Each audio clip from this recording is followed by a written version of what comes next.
Pleasure to introduce Governor Kim Reynolds for her Condition of the State message to the 2022 session of the 89th General Assembly.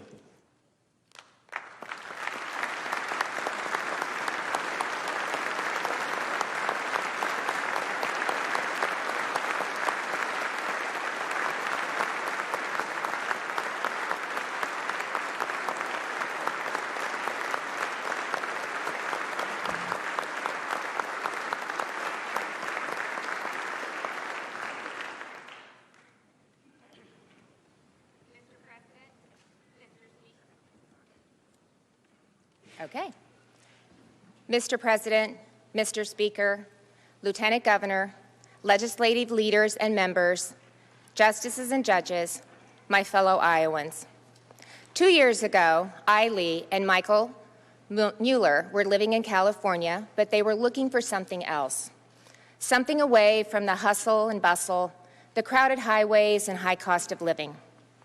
They had visited the city of Elkhorn in Shelby County and fallen in love with it. So when a restaurant came up for sale, they made the leap and put their faith in Iowa.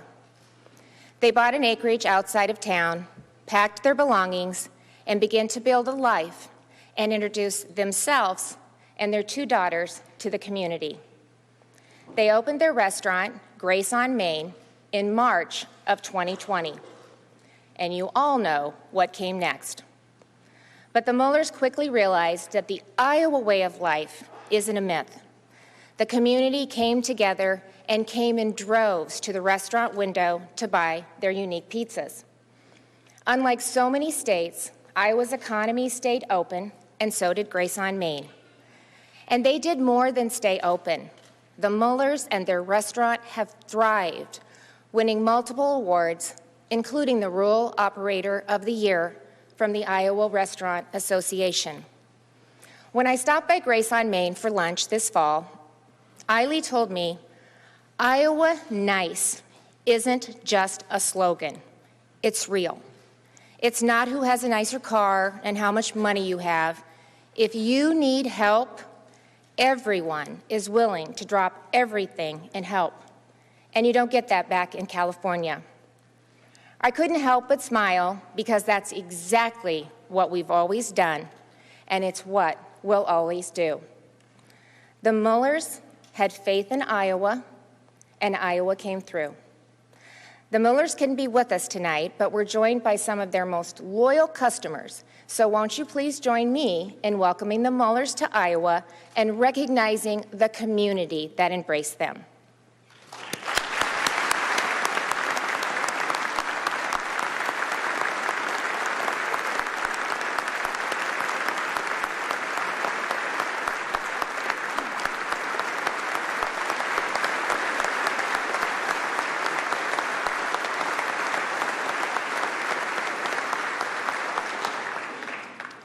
2 years ago, about the time the Muellers were moving to Iowa, I stood here before you at the beginning of a new decade.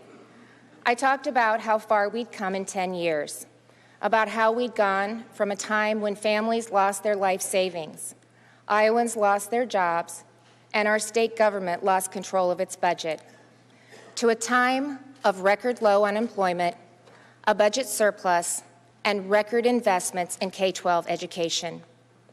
But most important, I talked about a vision for our future, about the need to be bold, to show the world that Iowa truly is the state of opportunity. The pandemic delayed some of our efforts, but it certainly didn't change our direction. In the last 8 months alone, we've invested $300 million more in broadband, strengthened funding for mental health by making it more sustainable, made our communities safer and supported our law enforcement, encouraged quality housing, extended and expanded our water quality efforts, repealed the inheritance tax on families, we gave parents more choices in their child's education, we protected life, and we expanded telehealth services to increase access to health care across every part of our state. We-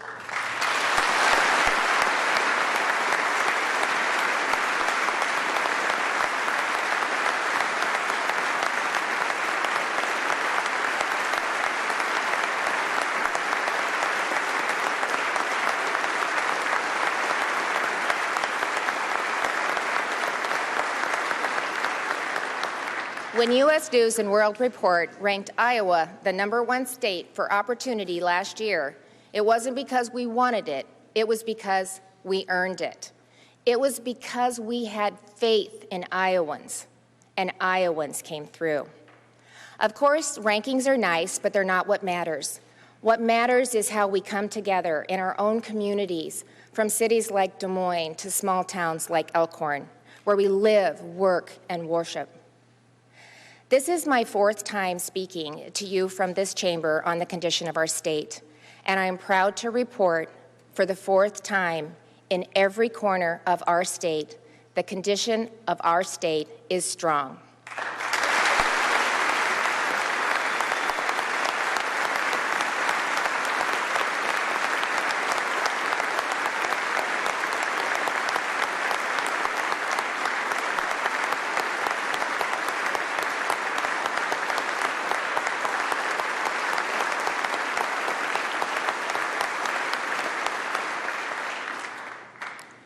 We're strong because we've been guided by the lights of common sense, fairness, and freedom, by the knowledge that bold action isn't always government action. It's Iowans making their own decisions for their own families and future. Under these high ceilings, next to this marble, among these columns and portraits, it's tempting to believe that nothing good happens unless we legislate it, regulate it, or fund it. But in the small towns around kitchen tables, in the fields and back offices, Iowans understand that we in this building don't fund anything. They do. And right now, they're paying too much. Last year, the state ended with a $1.2 billion surplus on top of $1 billion in cash receipts. Now that's good. We kept spending down, but it also means that despite the historic 2018 tax cuts, we're still taking too much from Iowa's paychecks. That needs to stop, and it needs to stop now. Tonight, I'll introduce a comprehensive bill that significantly cuts taxes for all Iowans. First, it eliminates our complex system of multiple tax brackets and sets one tax rate of 4%, flat and fair.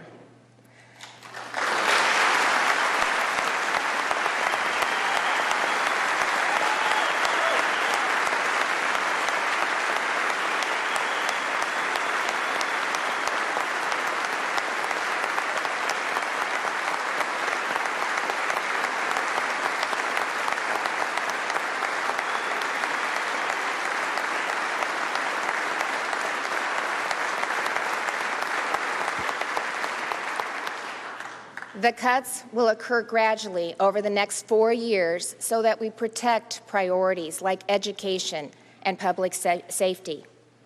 But in the first year alone, taxpayers will save almost $500 million. And by 2026, when the bill is fully implemented, an average Iowa family will pay over $1,300 less in taxes. And that's on top of their $1,000 tax cut from the 2018 bill. Now that's money that can be reinvested in our economy and used to promote the prosperity of every Iowan. Yes, we'll have less to spend once a year at the Capitol, but we'll see it spent every single day on main streets, in grocery stores, and at restaurants all across Iowa. We'll see it spent in businesses instead of on bureaucracies. We'll put our faith in Iowans, and they won't let us down.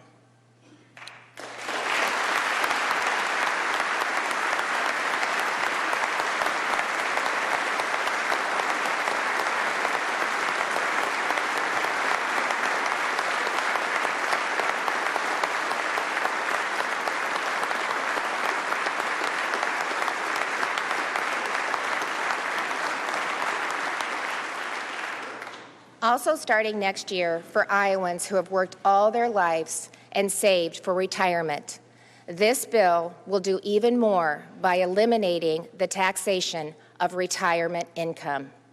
For the vast majority of retired Iowans, those who rely on their 401k, IRA, or pension, that's not just an income tax cut, it's a full income tax repeal.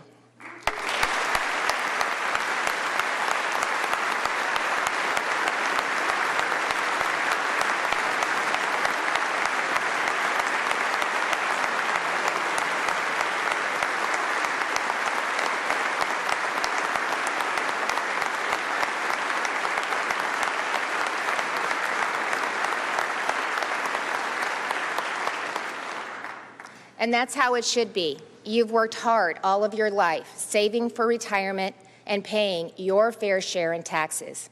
It's time that you get a break from the tax collector. You've earned it. Now you should enjoy it. Under my plan, the tax repeal on retirement income won't be limited to bank accounts. For farmers whose savings is as much the black dirt under their boots as the money in the bank, this bill will eliminate the tax on cash rent payments they receive when they retire from farming. And for employees who receive stock in their company for years of hard work, the bill will eliminate the tax on the sale of those shares. This will be a game changer that will incentivize employers to share ownership with their employees and send a message to the rest of the country: come, move to Iowa, work here and become an owner in a company and grow your investment tax-free.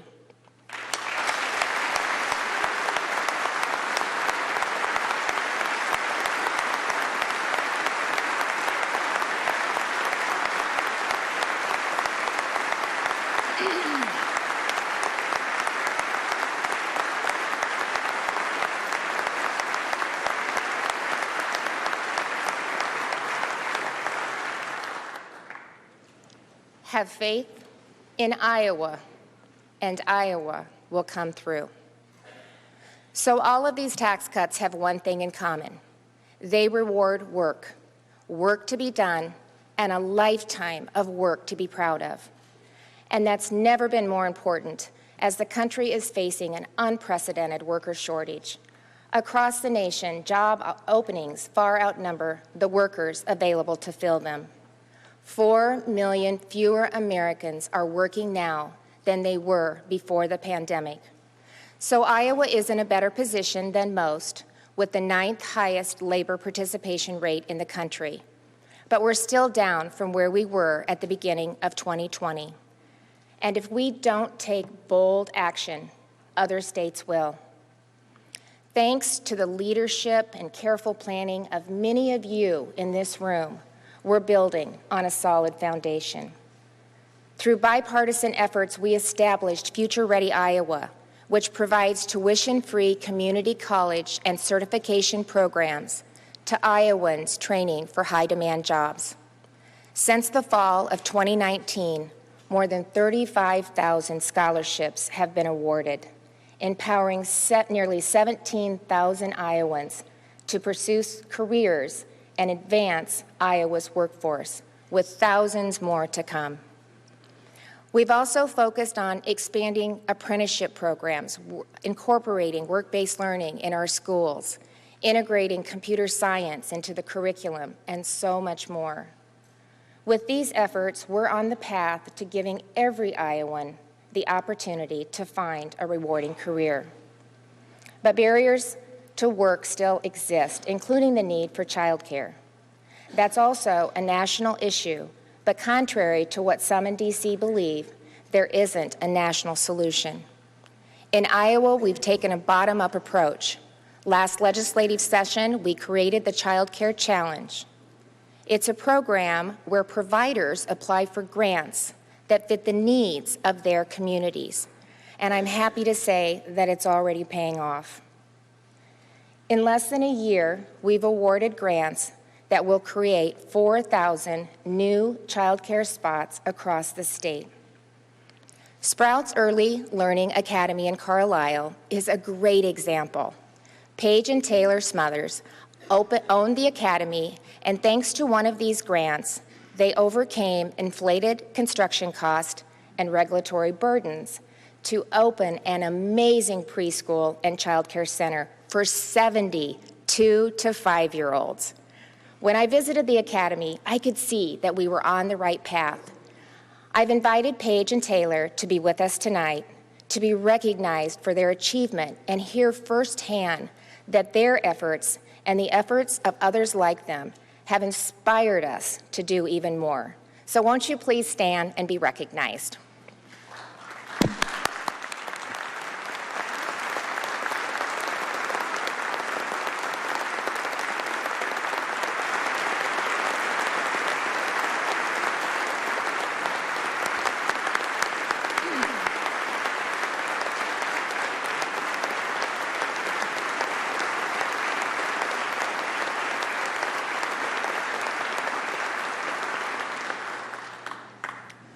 Because of the positive results from the Child Care Challenge and because of the overwhelming number of outstanding applicants, I'm announcing that the state is expanding this program to provide another 5,000 plus child care openings across the state.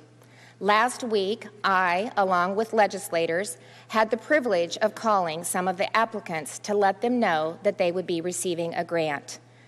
So let me give you a sample of what's to come. In Dubuque, Aspire Home Daycare Network will remodel and equip homes that will help stay-at-home moms start their own daycare. In Williamsburg, the school district will renovate a vacant house in partnership with the high school construction club that will serve as a child care center for teachers' children. And in Hall, the Bright Start Daycare and Preschool will expand its facility to help cut the current wait list of 67 children in this rural community. These are more than just buildings. They are physical reminders of the thousands of lives that will be enriched. And it's not just the children. It's also the lives of parents empowered to go to work knowing that their child is cared for. Last spring, I also established the Governor's Child Care Task Force, and I charged the group with developing a comprehensive strategy to address this issue. I'm happy to report that we've already made progress in implementing many of the recommendations, including relieving child care providers of onerous regulations. There's more to do, and I look forward to working with the legislature this session.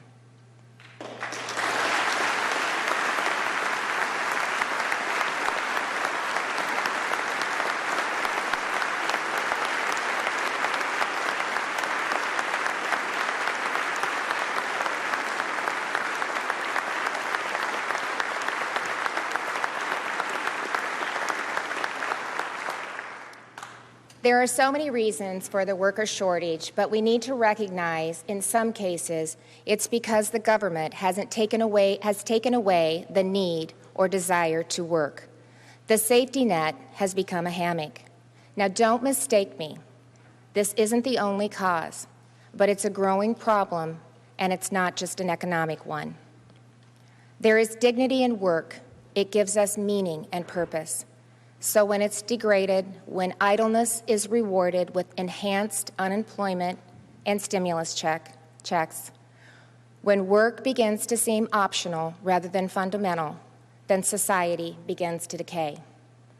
I'm worried that we're reaching that point, where workers who stay home are being put ahead of workers who show up. Tomorrow, somewhere in Iowa, a carpenter will struggle to set rafters by himself in the freezing cold. He needs help, and he's been asking for it. But too many are at home living on his tax dollars. It's been the same for almost 2 years now. His hands are tired, his back is tired, he's just tired. He has faith in Iowa, and he believes we'll come through. But DC doesn't seem to care. So let's show him that Iowa does care. Let's show him that in this state, we appreciate the value of work and will promote it at every turn. We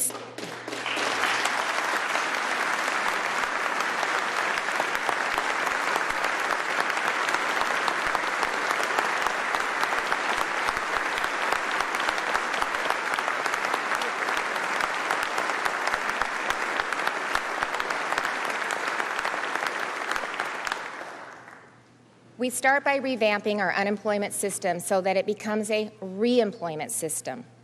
Unemployment benefits serve an important purpose as a short-term safety net for Iowans who are unexpectedly out of work through no fault of their own. But we can't forget these are taxpayer funds, and we have to recognize that we're living in a time of prolonged low unemployment. Today, there are many more job openings than Iowans on unemployment. Those Iowans have 6 months to collect benefits while they look for one of those many open jobs. And frankly, that's more time than necessary.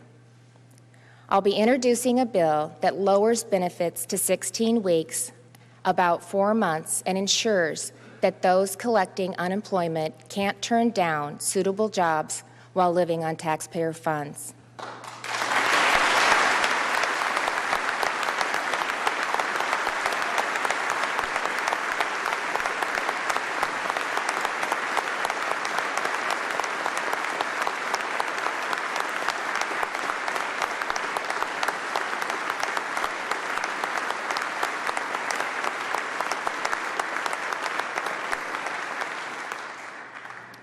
We'll also increase our efforts to match unemployed Iowans with new opportunities. To that end, I'm announcing the creation of a separate reemployment division within the state whose sole focus will be helping Iowans get back to work. We want Iowans to succeed, and we'll give them every opportunity to do so.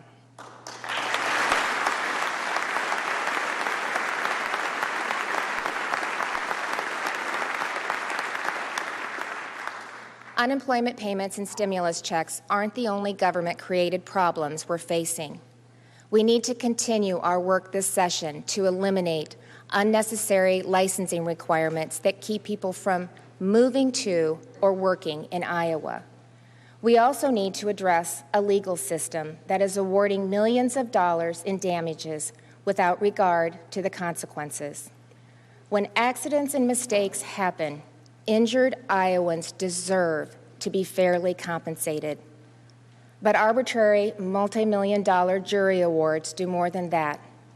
They act as a tax on all Iowans, raising the cost of goods and services and jeopardizing our health care system. Like many states have already done, we need to put reasonable caps on non-economic damages for trucking accidents and medical malpractice. Let's work together to do just that.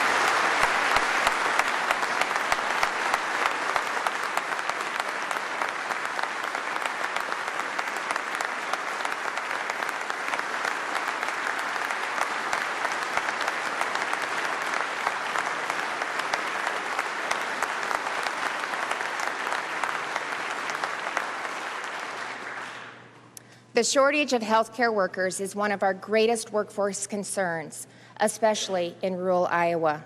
5 of the state's top 10 postings are healthcare careers, with registered nurses and nursing assistants at the top of the list. And the problem is expected to get worse as the Bureau of Labor projects the need for 1.1 million more nurses nationally by 2030. Once again, Iowa is ahead of the curve, as we've already begun the process to recruit and train. We're expanding our loan forgiveness programs for healthcare professionals who commit to Iowa, especially our rural areas. And we're making it easier for part-time nurses to teach while they work. We're also starting our training programs earlier to give our students a first-hand view of what a career in healthcare looks like. In Pella, the High School Career Academy recently launched a patient care registered apprenticeship program that offers students hands-on experience in a variety of medical settings while at the same time earning a wage. Before they even leave high school, these students can become a CNA and then qualify to work as a lab or surgical technician. And within a few short years, they can go on to become an OB Tech, RN, or BSN, all while being paid. This innovative approach and the public-private partnership that make it possible are what Iowa's education and healthcare systems need. So that's why we're launching a new healthcare registered apprenticeship program that will provide funding to at least 5 communities to scale what Pella has done. Marie Vanderwelt, the first apprentice in Pella's program, said that getting hands-on experience in healthcare gave her a new appreciation for this career path. She told me the job isn't always easy, but I get to leave work each day knowing that I made a difference. Marie, along with her instructor, Kay Landon, and the program partners from Pella Regional Hospital and Wesley Life are with us tonight. Let's thank them for leading.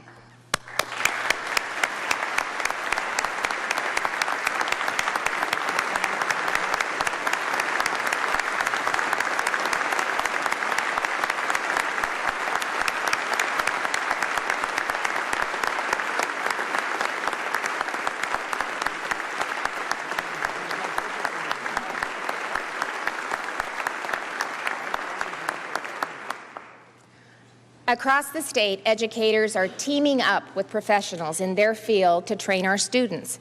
In fact, we are a national leader in work-based learning. But for all the real-world experience we've brought to the classroom, from welding to information technology to healthcare, we've missed an important one: education. When it comes to training the next generation of teachers, we haven't been using our best asset, our teachers in the classroom, the ones who put their skills to work every day to make a difference. Starting tomorrow, we'll be launching the first teacher registered apprenticeship program in the country, letting schools effectively grow their own. High school apprentices start classroom instruction in their junior year, and within a year of graduation, they can earn a para-educator credential and associate's degree. And for para-educators, their day jobs will count towards student teaching, greatly reducing the cost and time required to become a teacher. The teachers of tomorrow are in our schools today, so let's give them a head start on their journey to one of the most rewarding careers.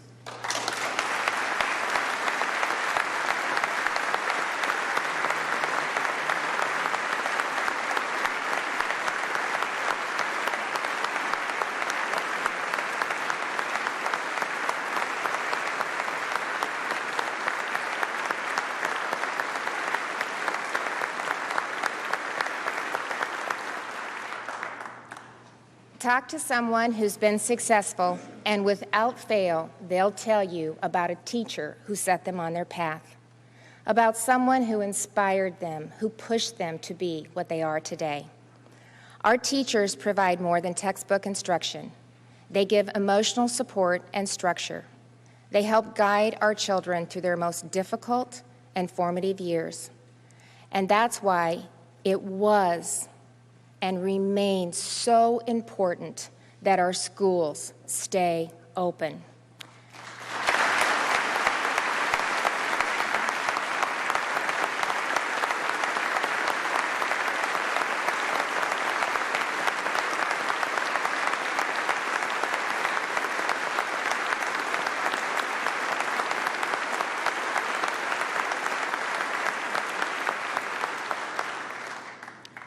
I'm proud of the tens of thousands of Iowa teachers who stayed in the classroom when so many in other states did not.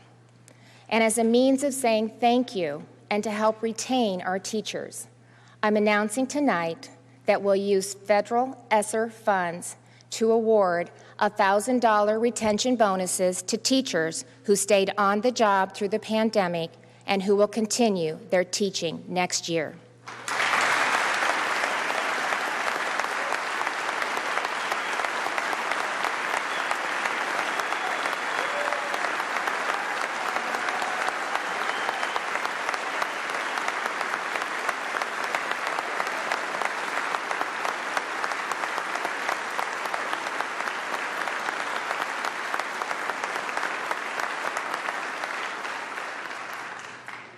Your work is essential, and we want you to know it. The importance of a strong public school system is reflected in the state budget, where public education accounts for more than 56% of our state funding.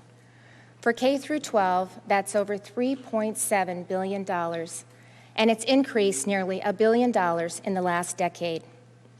For most Iowa families, that's money well spent. Across the state, in every one of our 99 counties, there are strong schools with dedicated teachers. But for some families, the school district doesn't fit their values or meet the needs of their child. And sadly, in some cases, school administrators are ignoring the problem or just not listening. Some even believe that it's a school's responsibility to not just teach kids to learn, but to control what they learn, to push their worldview. The problem has been building for some time, but parents are no longer in the dark. Recently, several parents brought to light that schools are buying and teaching with books that contain vulgar and sexually explicit material involving minors. Those books are so explicit, they'd be rated X if they were movies. The content is so bad that after a parent read them at a school board meeting, the district took down the live stream from its website because the passages were too inappropriate. And yet many of these books remain in school libraries today.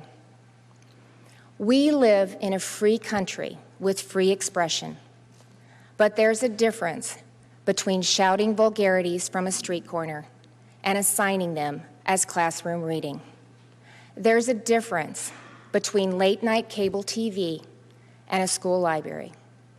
If school boards and administrators refuse to understand that, if they believe the classroom is about pushing their worldview, then we're on the wrong path. So to the parents who are listening tonight, who are frustrated with what's happening, know that I and members of this legislature have heard you loud and clear. Enough is enough. Parents matter, and we're making sure that you stay in charge of your child's education.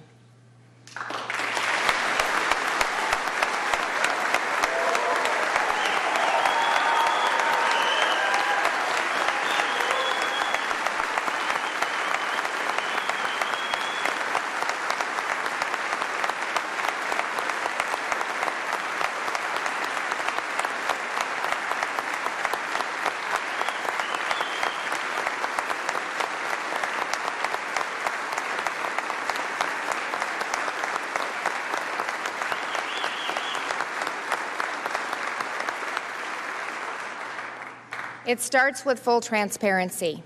All schools should be required to publish what they're teaching. There's no reason to hide it, at least no good reason. The same goes for the books in the library. Parents should know what their kids have access to, and they should have a timely process to address that concern.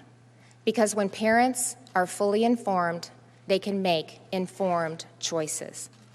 And ultimately, that's what every parent deserves, a choice. Even when the school is doing what it should, that doesn't necessarily mean the unique needs and values of every student are being met. Wealthier parents always have an option, but many middle and lower income families don't. They don't have a choice. Jackie Ochoa, a mother of 4 daughters who attend St. Rose of Lima Catholic School in Denison, said it best. Writing to the Des Moines Register, she said that school choice is personal. It's about students. Choice empowers parents, a child's strongest advocate, and the people who know best their schools and interests, to select the learning environment that will allow their child to shine. Jackie, I could not agree more, which is why I'll be introducing legislation that allows middle and low-income families and students with an IEP to receive a portion of the per-pupil funds allocated annually by the state to move their child to the education of their choice. About 70%, over $5,300 of those funds will go directly into an account for families to customize their child's education. The remaining 30% will be distributed by the state to smaller school districts. We want to ensure our small schools stay strong while at the same time empowering parents to choose what's best for their child.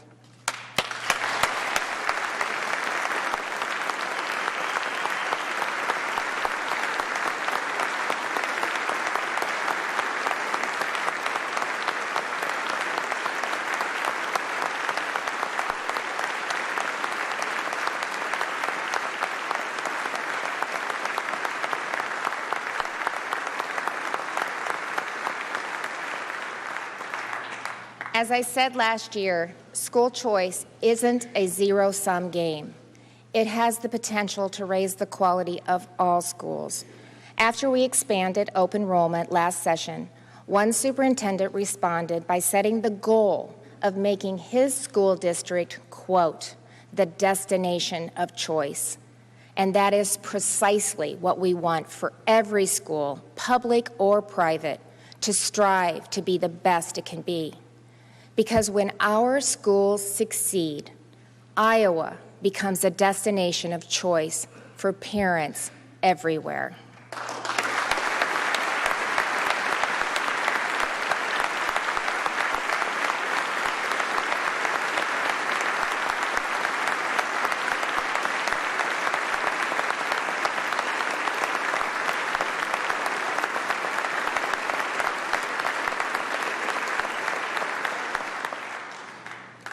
My focus tonight is about work and workers, about what puts food on the table and a roof over our head, about what gives us meaning and purpose. But sometimes work means more than that.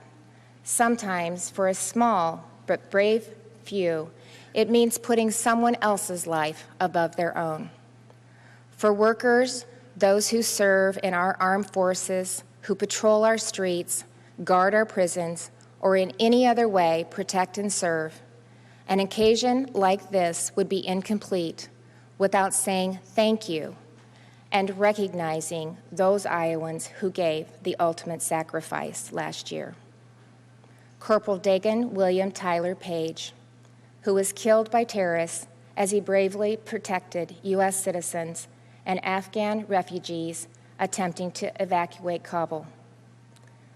Nurse Lorena Schulte and Correctional Officer Robert McFarland, who sacrificed their lives to stop 2 inmates from escaping Anamosa Prison. And State Patrol Sergeant Jim Smith and Trooper Ted Binda, who spent their careers protecting Iowans and keeping our communities safe, who tragically lost their lives in the line of duty.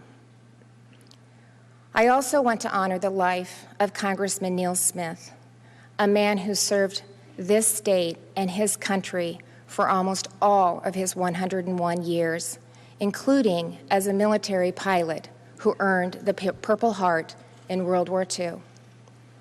And I want to recognize the absence of my friend John Landon, who served his country in Vietnam and served this state as a representative of this body. I miss seeing your reassuring face from this podium, but I'm so happy that your legacy lives on. To honor all of these brave men and women we lost this year, please join me and the family members who are with us tonight in a moment of silence.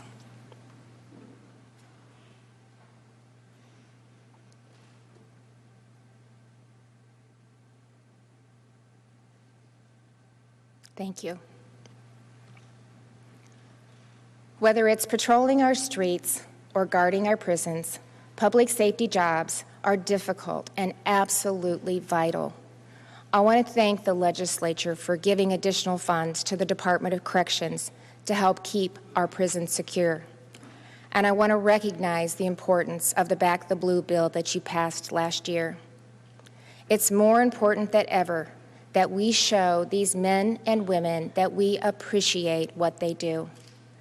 Because across the country, far too many don't have that appreciation.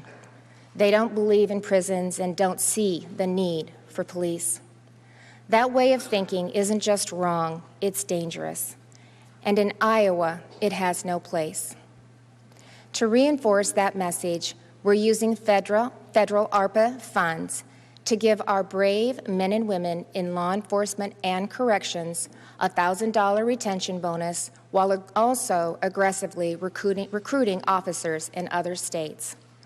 When law enforcement officers are treated like villains and other jobs are plentiful, it's no wonder that applications nationally are down and resignations are up.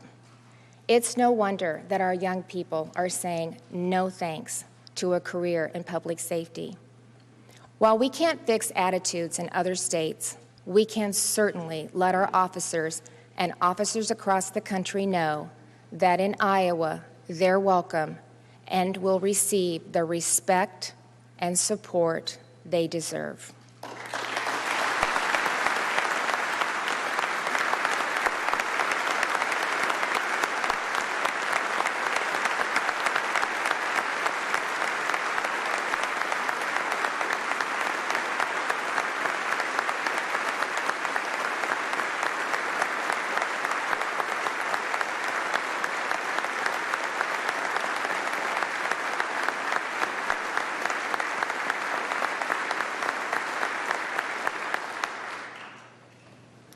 Most of what we do here in this building is about what happens in Iowa. It's about educating our children in our schools, getting Iowans back to work, or just making sure that we, the government, aren't standing in their way. But Iowa is a national and international leader. What we do reverberates beyond our borders. And that's certainly true when it comes to agriculture and energy, and especially when the two meet. Iowa is a leader in renewable energy. In fact, we lead the nation in the production of both ethanol and biodiesel and the crops that make them. Everyone knows that renewable fuel is important to Iowa, but D.C. is losing sight of its importance to the country. Time and again, in administrations of both parties, the federal government has walked away from its commitment to renewable fuels, and we've had to bring them back. Well, we need to do it again. The Biden administration has focused almost all of its efforts on electric vehicles, actively working to eliminate gas-powered cars. That's a mistake, especially as China works to lock up the precious metals that make EV batteries. Instead, we need to continue to embrace an all-of-the-above approach, where we support energy sources that come from right here in Iowa. To do that, I'm introducing new legislation that will improve access to E15 and B20 and upgrade Iowa's fuel infrastructure to offer higher blends. And I'm proposing that we invest in carbon capture solutions to sustain and build on our leadership in renewable energy. Let's send D.C. a message that can't be ignored. Let's remind them that America's energy is growing right here in Iowa's fields.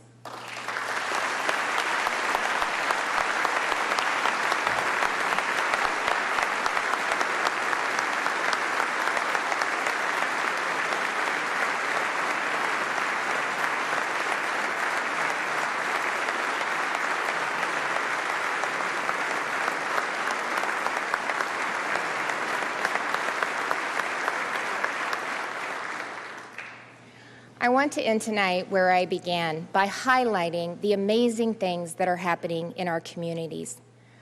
I do this to shine a light on what Iowans are doing and to remind us in this chamber that it's not our doing. In Mason City, residents are completely remaking their downtown with the historic Frank Lloyd Wright Hotel as an anchor. They've created a beautiful park on Main Street, repurposed a mall as an ice arena, and lined the streets buildings with second-floor housing. In Elkader, the small community of just 1,200 remade itself into a destination by creating one of Iowa's first whitewater courses, and by reviving landmarks like the Alcater Theater and the Opera House, and by opening numerous restaurants, bars, and coffee shops that have created a cultural hub. In Woodbine, the schools, businesses, and local leaders partnered together to create the Crew Center, a place that combines recreation, education, and community, where the small school district created an innovative work-based learning program, Ignite Pathways, that's a magnet for all of Southwest Iowa. Revitalization efforts like these are happening all over the state. They're happening because people see something special in our small towns and cities. They see something special in each other. At the end of Field of Dreams, a magical movie we got to relive last summer, James Earl Jones's character tells Ray Kinsella in a baritone voice that I can't imitate, "Ray, people will come, Ray. They'll come to Iowa for reasons they can't even fathom. If we get this right, if we take this opportunity, then people will come, but for reasons that are obvious. They'll come because here they can find freedom and opportunity because of our small towns and thriving cities. They'll come because we reward work, value personal responsibility, and care for our neighbors. Above all, they'll come because we put our faith in Iowans, and Iowans always come through. Thank you. God bless, and God bless the great state of Iowa.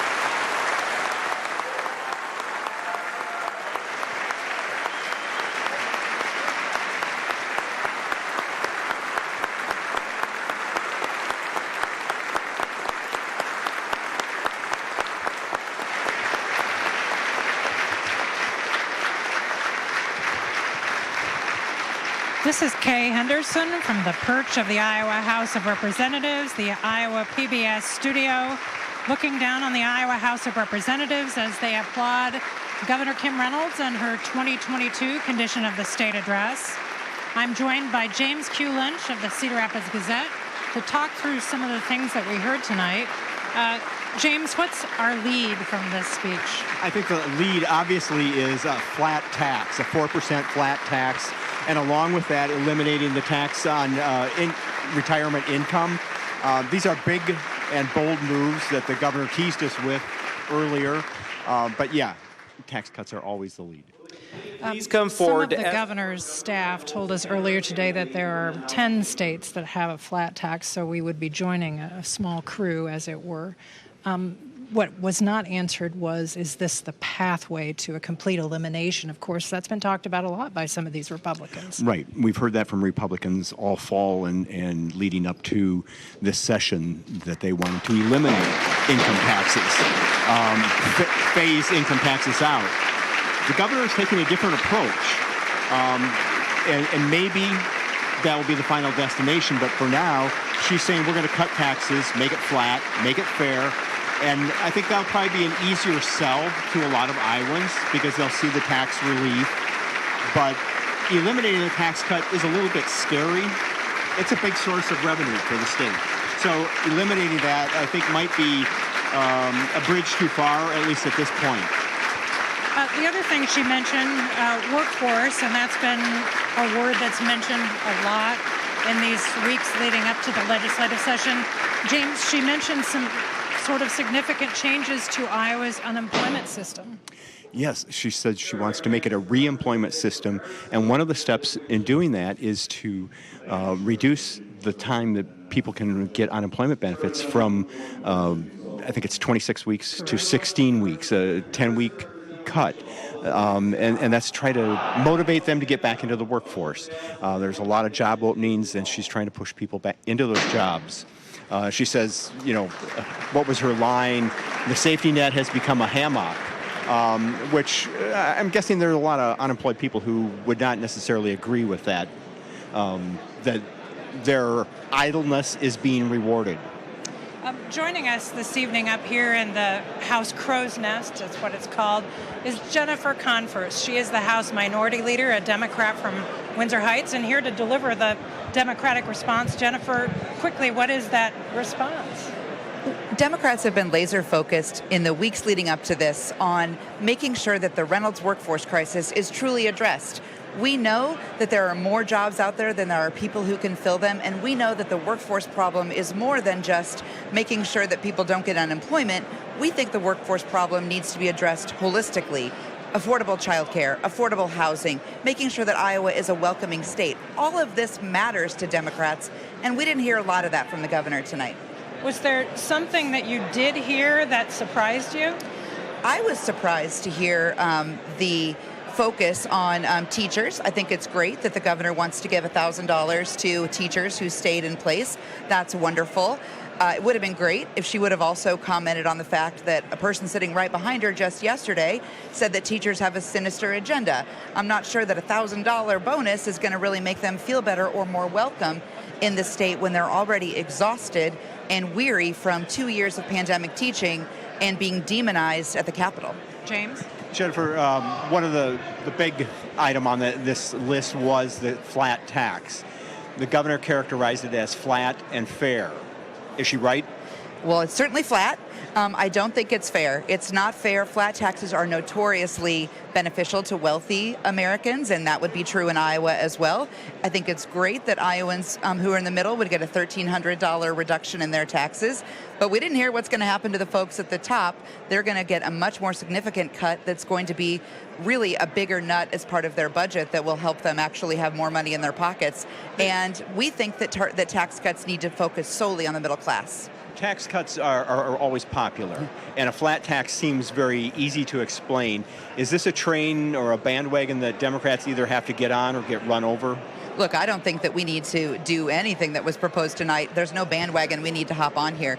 We need to look at the details. We need to know what this is going to cost, what services will be cut, what will the true impact be on all Iowans. And really, we're hearing so many different things from the House and the Senate. This is far from a done deal. But you're saying there was nothing you heard tonight that Democrats need to sign on to? I think that there were things we can agree on. I think we can agree that broadband is an important part of what we do. I think we can agree that childcare is really important. I think we can also agree that that American Rescue Plan money is coming from President Joe Biden and Congresswoman Cindy Axne, and I'm sure I missed the reference to those two tonight. But those are federal dollars that are coming right back to Iowans because of their leadership. States have the authority to make changes in unemployment benefits.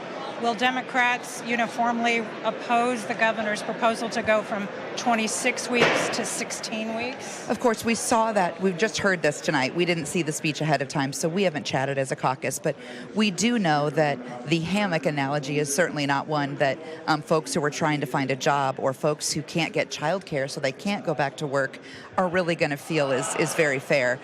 We also know that even if every person who's unemployed right now in the state of Iowa went back to work, we'd still have tens of thousands of open jobs. And so you can't fix this workforce crisis by just hurting people who are trying to find a job and on unemployment. Some of your Democratic colleagues were very concerned after the tragic deaths at the Anamosa State Prison. The governor mentioned that this evening and has proposed bonuses to try to keep correctional officers and others in the prison system employed and on the job. Is that enough? It's not enough because, of course, it's necessary and it's great. It's a great start. But do we really have enough staff in our prisons to make sure that tragedies like what happened don't happen again? Have we upgraded equipment in a way that will allow folks to be able to call each other when there is a crisis? That was something that went wrong during that tragedy. So I think it's great. I'm not opposed to these bonuses for teachers and law enforcement and corrections, of course. However, I would like to see some also directed at healthcare workers who are exhausted. I think that there are a lot of Iowans who could benefit from that. She also discussed some sort of fast-track ideas for getting more people into the teaching profession. Yes. Is that something that, I guess, when you see staffing shortages in schools in other places having to close because they don't have enough staff, is that the right answer? I think that, again, this is a complex problem that takes a lot of issues, a lot of things to fix. Just addressing, getting more people trained more quickly is great long term, but what about tomorrow? When we have people who are out because of COVID and we have so many gone because the state has not done enough to get us out of this pandemic, when we have teachers who are being demonized every day, when we have teachers who continue to be criticized, it's a lot more than just making sure we have enough trained people in the state. Thank you, Representative Comfers, for joining us up here tonight. My pleasure. This wraps up a first night of programming here on Iowa PBS. We have plenty more coming up in the days ahead. It kicks off with tomorrow morning at 10 a.m. Iowa PBS provides special coverage of the 2022 State of the Judiciary speech from Chief Justice of the Iowa Supreme Court, Susan Christensen. You can watch that online at iowapbs.org. Thursday at 10 a.m., Iowa PBS provides live streaming coverage online of the Condition of the Guard address to the legislature. Then, this week's Iowa Press. We sit down here in the House chamber with Speaker Pat Grassley. That's at our usual Iowa Press air times at 7:30 on Friday nights and Sunday at noon. For everyone here at the Iowa Capitol Complex for tonight's production, thanks for joining us. Join us anytime at iowapbs.org.